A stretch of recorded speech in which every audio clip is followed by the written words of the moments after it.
Всім дня. Отже, зараз ми хотіли би запропонувати до вашої уваги цю чудову пісню, яка символізує все наше шкільне життя, яка символізує собою цей складний і нелегкий шлях, який ми пройшли для того, щоб здобути знання, ключ до знань, для того, щоб стати дорослими.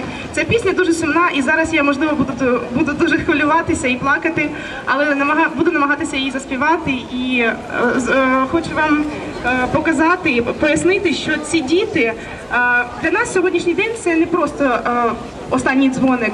Це день, коли наше майбутнє і коли наше минуле перехрещується саме в цей день. І ось ці діти, це ніби ми маленькі. Ми бачимо, що ніби вчора ми прийшли на перший дзвоник в 1999 році. Ось, і нам вручили ключ від знань. І ми цей ключ, я думаю, що достойно пронесли до цього 11 класу і візьмемо його з собою у своє подальше життя. Що ж, поїхали.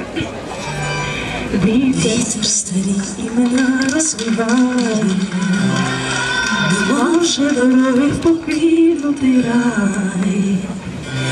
Якщо в юрбі ти мене не впізнаєш, не повернеш мене, любий, прощай.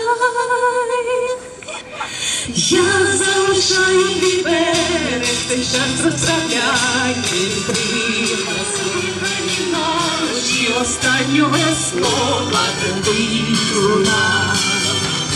Ти пригадай кожну мить, кожен крок безпечно далеко сам.